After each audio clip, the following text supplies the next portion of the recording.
ضعیفوں کا ماوا رحمت للعالمین صلی اللہ علیہ وآلہ وسلم بازار کی طرف جا رہے تھے۔ جیب میں صرف 8 درہم تھے۔ راستے میں ایک ضعیف عورت بیٹھی رو رہی تھی۔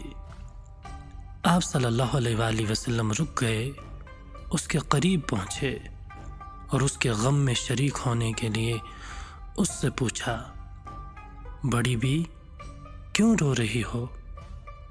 کیا حادثہ پیش آیا؟ بیویوں نے 2 درہم دے کر سودا لینے کے لیے بھیجا تھا۔ درہم راستے میں کہیں گر گئے۔ اب وہ کیا خیال کر رہی ہوں گی؟ یہ کہہ کر بڑھیا پھر زور و قطار رونے لگی۔ آپ صلی اللہ علیہ وآلہ وسلم جیب سے 2 درہم نکال لیتے ہیں، بڑھیا کے ہاتھ پر رکھے اور اس کو تسلی دیتے ہوئے آگے بڑھ گئے۔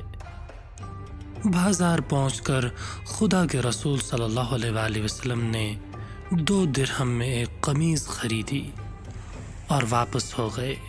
واپسی میں کیا دیکھتے ہیں کہ ایک فقیر بالکل ننگا کھڑا ہے، پھٹا پرانا کپڑا ٹانگوں پر باندھ رکھا ہے اور صدا لگا رہا ہے، جو مجھے پہنائے گا خدا اسے جنت کا جوڑا عطا کرے گا۔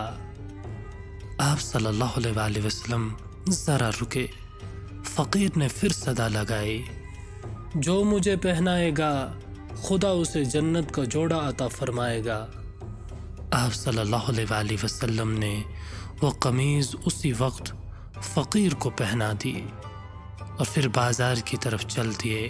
وہاں جا کر آپ صلی اللہ علیہ وآلہ وسلم نے دوسری قمیض 2 درہم میں خریدی اور اپنے گھر جانے کے لیے واپس ہوئے۔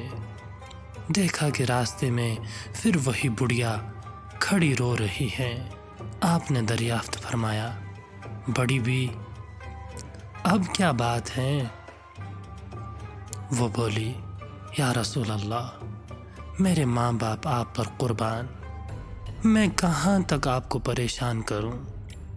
گھر سے نکلے ہوئے کافی دیر ہو گئی ہے، گھر والیاں انتظار کر رہی ہوں گی، یہاں تو دیر لگ گئی، اتنی دیر میں پہنچوں گی تو وہ ناراض ہوں گی، برا بھلا کہیں گی، سزا بھی دیں گی۔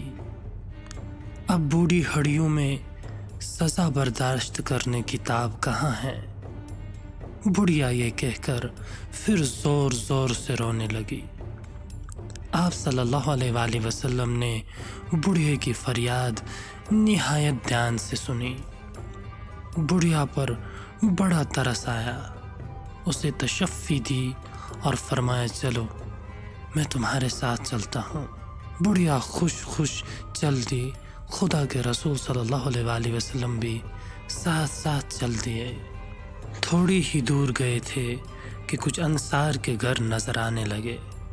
بڑھیا نے رسول اللہ صلی اللہ علیہ وآلہ وسلم کو بتایا، میں انہی کے گھروں میں کام کرتی ہوں، ان گھروں کے مرد باہر گئے ہوئے ہیں، گھروں میں صرف عورتیں ہی ہیں۔ آپ صلی اللہ علیہ وآلہ وسلم گھروں کے قریب پہنچے اور ذرا بلند آواز سے کہا، اے بیویو، السلام علیکم ورحمۃ اللہ۔ آواز مانوس تھی، ہر خاتون متوجہ ہو گئی، مگر بالکل خاموش رہی، کسی گھر سے کوئی جواب نہ آیا۔ آپ صلی اللہ علیہ وآلہ وسلم نے پھر بلند آواز سے کہا، السلام علیکم ورحمۃ اللہ۔ پھر وہی خاموشی رہی، کسی گھر سے کوئی جواب نہ آیا۔ خواتین دروازوں کے قریب آ گئی اور مشتاق تھی کہ دلسوز آواز پھر آئے۔ خدا کے رسول صلی اللہ علیہ وآلہ وسلم نے تیسری بار پھر بلند آواز سے کہا، اے بیویو، السلام علیکم ورحمۃ اللہ۔ تیسری آواز پر سارے گھروں کی عورتوں نے مل کر جواب دیا، وعلیکم السلام ورحمۃ اللہ، فداک ابی و امی۔ آپ صلی اللہ علیہ وآلہ وسلم نے پوچھا، بیویو کیا تم نے میری پہلی آواز نہیں سنی تھی؟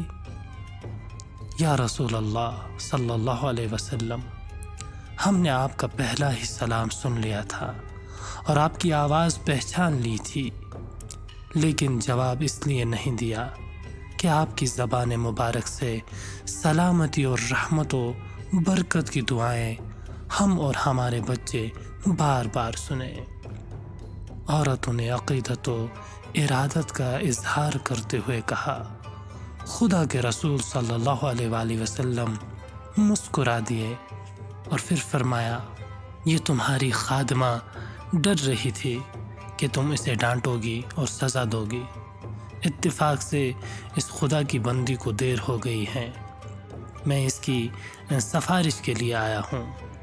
رسول خدا صلی اللہ علیہ وآلہ وسلم کے الفاظ سن کر خواتین کی آنکھوں میں آنسو آ گئے اور ایک زباں ہو کر بولی، یا رسول اللہ، یہ آپ کو سفارش میں لے کر آئی ہیں، تو آپ اس پہ گواہ رہیں کہ ہم اسی وقت اس کو آزاد کرتے ہیں، اب اس پر کسی کا کوئی حق نہیں ہے۔